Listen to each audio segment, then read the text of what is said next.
नमस्कार, मैं आशीष कुमार। आज प्रधानमंत्री मोदी ने वाराणसी से अपना पर्चा भरा। पीएम मोदी के 4 स्थानीय प्रस्तावकों के नाम जो हैं बैजनाथ पटेल, लालचंद कुशवाहा, संजय सोनकर और गणेश्वर शास्त्री। ये गणेश्वर शास्त्री वही व्यक्ति हैं जिन्होंने 22 जनवरी को राम मंदिर के प्राण प्रतिष्ठा का मुहूर्त निकाला था।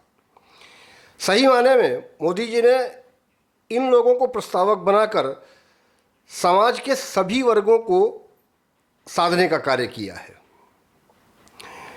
इससे जनता जनार्दन के बीच विश्वास और उनके प्रति सम्मान की भावना दिखती है। माँ गंगा ने मुझे बुलाया है, माँ गंगा ने मुझे गोद लिया है, ये मात्र वाक्य नहीं है। ये भाव इस देश के यशस्वी प्रधानमंत्री नरेंद्र दामोदर दास मोदी की आंखों में भी झलकते हैं। वैसे माँ गंगा जिसे बुलाती है पहुँचता वही है। और ये सच भी है कि कुछ लोग अपने पाप धोने के लिए, कुछ लोग मोक्ष पाने के लिए, कुछ फ़ोटो खिंचवाने के लिए, कुछ दर्शन करने के लिए और कुछ रील और सेल्फी लेने के लिए जाते हैं। और कुछ ऐसे भी हैं जो मरने के बाद जाते हैं, और कुछ ऐसे भी हैं जो जीते जी भी नहीं पहुंच पाते हैं और मरने के बाद भी नहीं पहुंच पाते हैं। स्वतंत्र भारत के इतिहास में ये पहला प्रधानमंत्री है जिसे देखने के लिए इतना बड़ा जनसैलाब उमड़ता है। वो हर माँ का बेटा है जो उससे आस लगाए थी और उसे ये आस थी कि ये उसकी उम्मीदें पूरी होंगी और पूरी हो रही हैं। वो हर उस बालिका और स्त्री का संरक्षक बनकर उभरा है जिसने उन्हें खुले में शौच जाने से रोका है। वो उन सब का भी है जिसको उन्होंने खाना बनाते समय आँखों में आते हुए आंसू जो धुएं के कारण होते थे उनको उज्ज्वला योजना से पोंछा है।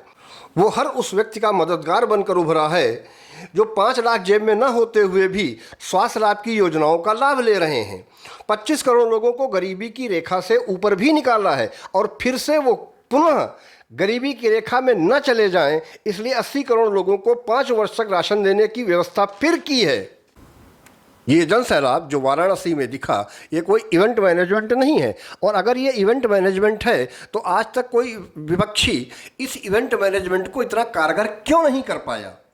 सबसे बड़ा प्रश्न यही उठता है। लोग घरों से आरती कर रहे थे। वो कोई महामानव नहीं है, वो कोई महापुरुष नहीं है, वो कोई क्या कहना चाहिए अवतारी पुरुष नहीं है। क्योंकि अगर उनको हम इन शब्दों से नवाज देंगे तो उनके द्वारा जो किए गए पिछले 10 वर्ष के कार्य हैं इस देश के प्रति वो उनसे छिन जाएंगे। वो एक सामान्य मानव के रूप में अपने कर्तव्यों का निर्वाह पूरी तन्मयता से कर रहे हैं। वो गंगा में स्नान करके, हाथ में रुद्राक्ष की माला लेकर रखे, माथे पर त्रिपुंड लगा करके, गले में गेरुआ वस्त्र डालकर जब वो बाहर निकलते हैं तो सनातन का पूर्ण प्रतिनिधित्व करते हुए दिखते हैं। जिनकी आंखें अपनी माँ का नाम सुन के डबडबा जाती हैं तो वो भारत माँ देश की करोड़ों माताओं को अपनी माँ और बाकियों को अपना परिवार कहते हैं। सोचो, जागो और देखो, देश में ऐसा प्रधानमंत्री दोबारा आने की आशा बहुत ही कम है। तो अपने जीवन का हर पल, हर क्षण, प्रत्येक दिन इस देश की सेवा में लगा रहा है। पिछले 10 वर्षों से जो अपनी माता के कहे हुए शब्दों का पूरी तरीके से अनुसरण कर रहा है। उनकी माँ ने उससे कहा था कि जीवन बुद्धि से जियो, जीवन शुद्धि से जियो, रिश्वत का एक भी पैसा मत लेना और किसी गरीब को दुखी मत होने देना।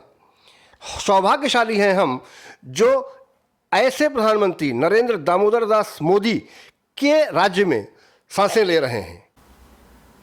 ये केवल नामांकन नहीं था और ये केवल एक रोड शो नहीं था। इस नामांकन और रोड शो से बहुत कुछ सधेगा, बहुत कुछ आगे बढ़ेगा। आगे के जो चरणों के चुनाव होने हैं उनमें अब और गर्मी आएगी। वो गर्मी हमें 4 जून को दिखाई पड़ेगी। और अपने घरों में बैठे मत रहिए। ये मत सोचिए कि रोड शो हो गया है, प्रधानमंत्री ने अपना पर्चा भर दिया है तो सारा काम हो गया। आपको निकल कर के मतदान केंद्र तक जाना होगा और वोट देना होगा। आपका एक एक वोट कीमती है इस देश के लिए, क्योंकि विपक्ष बिल्कुल गिद्ध के जैसी आंखें गड़ाए बैठा हुआ है कि अगर वो आ गया गलती से तो भगवान श्री राम के राम मंदिर पर बाबरी ताला लगवाने की सोच रहे हैं। वो SC, ST, OBC का आरक्षण समाप्त कर देंगे। वो उसकी जगह वो मुस्लिम आरक्षण दे देंगे। सोचिए कितनी भयावह स्थिति होगी उस समय जब इनकी संख्या अधिक होगी। और वैसे भी इतिहास गवाह है, जहाँ जहाँ भी इनकी संख्या अधिक हुई है वहाँ वहाँ इन्होंने अपना तांडव किया है, दिखाया है कि ये क्या कर सकते हैं और कैसे जी सकते हैं। सोचो, जागो और वोट मतदान करो। मिलते हैं किसी अन्य वीडियो में, तब तक के लिए जय श्री राम।